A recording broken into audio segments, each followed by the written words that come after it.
Yeah. How do you find it to choreograph for a man and for a woman? What do you feel are the differences, if there are Um, any for you? Again, you study the person and how they move, and the skater has to be very involved in, like, the music. If I choose it, um, if they choose a piece of music and I really don't like it, it's very difficult to work with. It's very difficult for somebody to come with you with a pop music or something, um, and you know it. I have to have something a bit more advanced than that. I mean, I can choreograph anything. I mean, I did a great music piece to Madonna's "Hurry Down the Chimney Tonight," a Christmas song, and I love doing things like that. I started choreographing something for Liz Yoshiko Schmidt, to Mine Hair, which has been done, and Yeah. I've done it before, but um, you do it the way you do it, and it becomes new. It becomes new again. There's actually a song called "Everything Old Is New Again," Bob Fosse thing. Um, yeah, it's interesting. Like you could have a skater, and as an experiment, you Yeah. go to this choreographer and do that program, and then you go to the other choreographer and do the program. I mean, getting somebody to do that would be very hard, but it's possible, and it would be very interesting to see the difference in what those choreographers did, because they mustn't have any idea of what the other choreographer did. Yeah. Um, I try to keep my work original, and if somebody copies me, I'll change. I'm Yeah. never. I um, I'm always looking for new ways and new ideas and new meaning to what I'm doing, just because that's the way I am. I as a child, I'd be walking down the street, and if somebody was behind me and they were walking in step with me, I'd walk out of step on purpose. No, because no, I know it's strange. Yeah, I think being when you talk about artists, they're individuals, not, what's that famous saying again? Do not go where the path may lead, go instead where there is no path, and leave a trail. Yeah, the And less. innovate, don't imitate, don't use somebody else's music, don't try to find your own, research, go into things and, you know, be iconic as much as you can. Yeah. No, you're preaching to the choir here, as they say. So, you once said a choreographer is lucky when they have a talented skater, but a great one can transform anyone. What's that process of transformation like for you? Well, it's a little bit like I was saying before when I had this lovely girl, Angela from Taiwan. Um, she had nothing and made, when I don't mean that in a rude way. She didn't have any much idea about movement stuff, and I worked with her in the ballet room. She could see herself, get a mental image of herself by watching herself in the mirror. We perfected these positions and things. It was really, really great. And then going back to when I was in Denmark, I was a national coach there, and I had three beautiful male skaters: Mikael Tillesen, Henrik Valentin, and Lars Dressler. And at that time, when I first went there, Lars was the number one skater, and Henrik, and then Mikael came up and up and up from junior to senior. And I called them my three Great Danes. I loved them all. And Lars, though, unlike Henrik, who was very expressive and creative, Lars was, like I said, like a stick insect. He he didn't have any movement. Yeah. There was nothing. It was upright all the time. And even when I worked with Emmanuel Sandu, who was originally Canadian champion and wanted to go back in, but he didn't. But, you know, he's an incredible skater.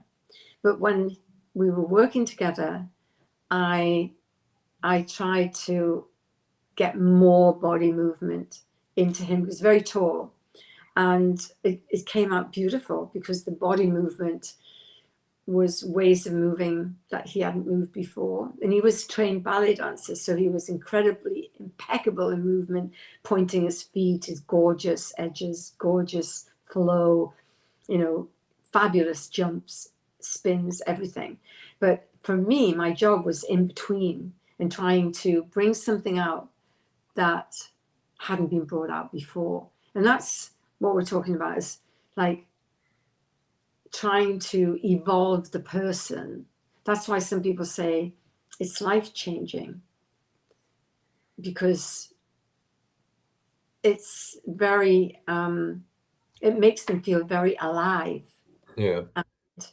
And it's a little bit difficult for me to put that into words all of a sudden, but I'm sure if you were to work with me, you would be able to answer the question better than I can. One day you can I'll be your stick insect, and you can work your magic with me. You know what I was thinking before, and I never mentioned. So at the moment, with Rosie, we have an idea, because we've had some offers for some jobs for next year. We've had an idea to create maybe 4 different routines, like different genres. Maybe one is like disco, maybe one is cabaret, and work with a choreographer here. Rosie's going to work with a choreographer and start putting some ideas together. So then we have 4 different routines that are on our website, and people can pick them. I'm like, oh, that's going to be fun. You guys figure it out, and then you just tell me what to do, because we normally would do the same things. You kind of have the same tricks. With Yeah, that's what happens when you do your own between choreography. stuff. I'm like, You do what you've done before because it's secure. Yeah. You feel secure. Yeah. You need somebody to push you in different fresh. directions. Definitely. I meant to mention it before when we were talking about it. I just remembered now. So anyway, so you see every program as a blend of 3 things: music, choreography, and costume. How do those elements work together to create something truly memorable? It's very important how those 3 things work together, because if one of them is out of place, it's not quite what it should be. I mean, without mentioning any names, in the amateur world, I'm sometimes horrified, literally, when I see what a skater is wearing.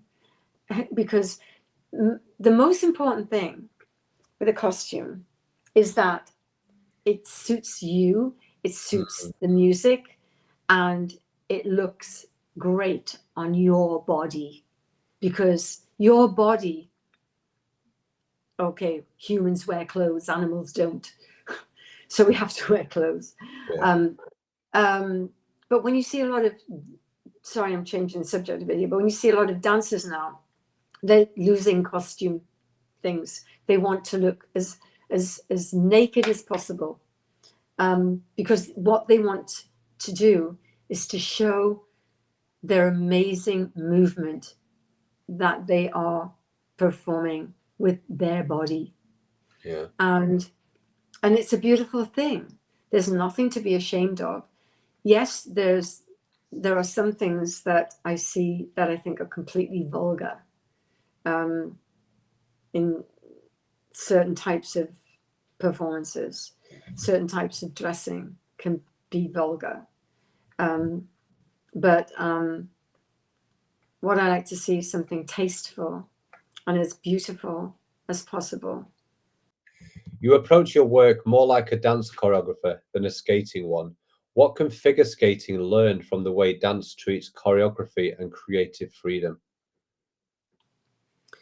I think it allows a lot more. Skating is it's always like, again, competitive. You know, there's so many restrictions, you know, with the rules and everything. I mean, there are dance competitions as well, but once you're into the world of competition, you're in a world of rules, and the rules can stretch you, but they can also be inhibiting as well, and restrict you from doing what you really would authentically do, naturally. So, yeah. Yeah, I mean the competitions have been the same way forever. Like when I ran my competition in 2021, the online competition, you could do whatever you want, and it wasn't just judged on technical. There was multiple ways that I judged it, so it gave people creative freedom. Now the next competition that I do, which will be through One Blades in the future, we're going to have different categories where there'll be categories where there's no jumps, no spins, no tricks allowed. So this will give people creative freedom. And here's an idea. Imagining they have the short and the free, and then they also had another program where it was only choreography. Mm-hmm. You know, like a lot of the pieces that you do. So you'd have to see some of these incredibly technical skaters performing a piece which is all about the choreography and the expression. I Well, would that's love, when you'll really see the difference. yeah, I I mean, would love like to if you see get that. skaters to do their program without jumps, Yeah, then it really highlights the choreography and also the energy and the personality of that person. The way they move, you really, that's what you're focusing on, because there's nothing else to focus on if there isn't any spins and jumps. yeah, And it really separates them. And I have worked with skaters, competitively, of course, and I sometimes get them to do the program without their elements, yeah. so that I can really see the strength of that choreography and that the way that they are performing it. Yeah, but like in some ways, the short and the long program, I'm like, it's essentially a shorter version of a like there should be one program which is technical, and then like why do we have to have a short version? The short should be I all think about choreography. I sometimes think, I mean, this is just something I think, that it is a way of separating. Say you've got 30 skaters, and Yeah, this is why. This you know day, they yeah, use that, and then they have the final, yeah. or No, it's yeah. That's the exact reason. You know, Mhm. they narrow the field down, don't they? They let everybody, not everybody, but the bigger field skate the short, and then you get through to the next round. It's like the second round, really, isn't it? Yeah. No, I you're mean, exactly right. it's harder to skate a long program, Oh, um, oh yeah, energy wise, using your anaerobic, your aerobic, and your ATP energy yeah. systems. No, Which is ATP is like your emergency system, because when you do a triple or a quad axle like Ilya, you need to have, you're working with your ATP. yeah, And so it's incredible timing, incredible rhythm, incredible reaction. The moment that you hit the ice, you have to be in a perfect position. And that all comes from the beginning of the jump, and before the beginning of the jump, actually, preparation wise.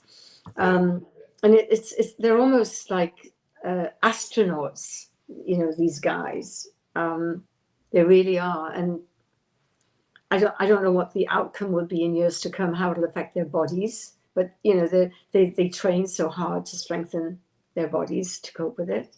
yeah, They, you know, but you can't take away stress.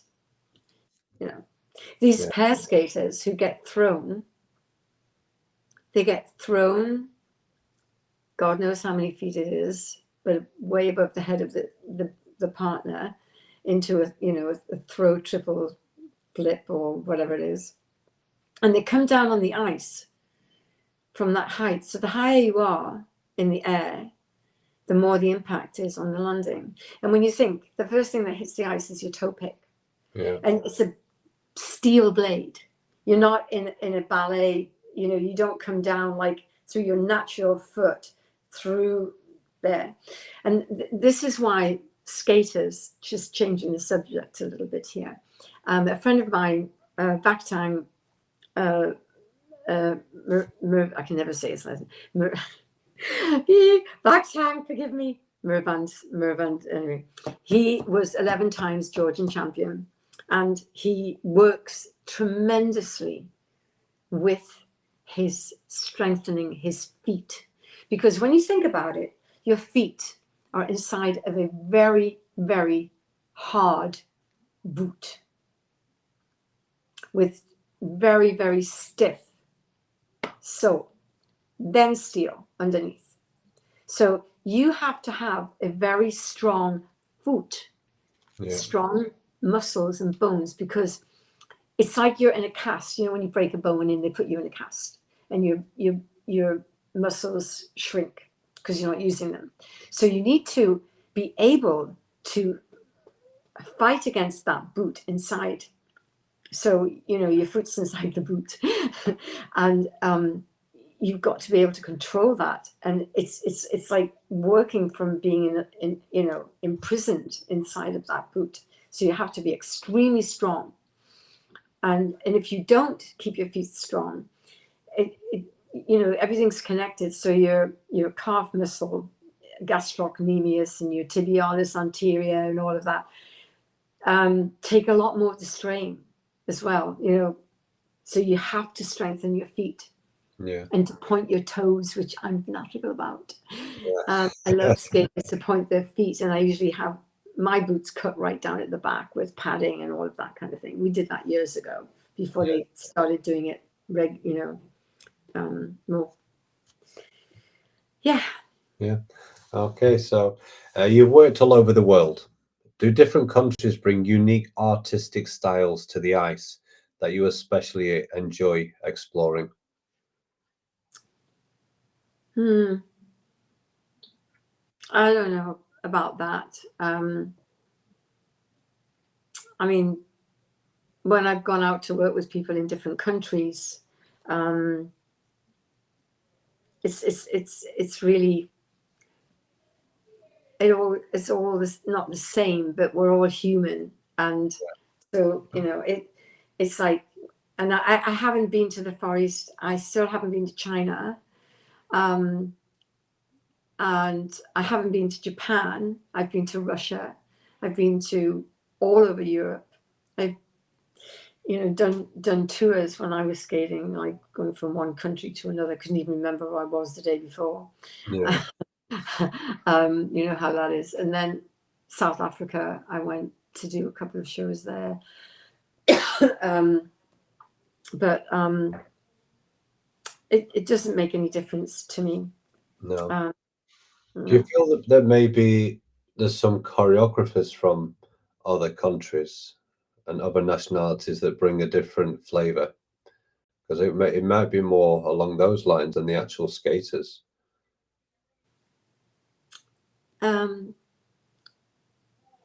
It could be, yeah. No. Not sure really.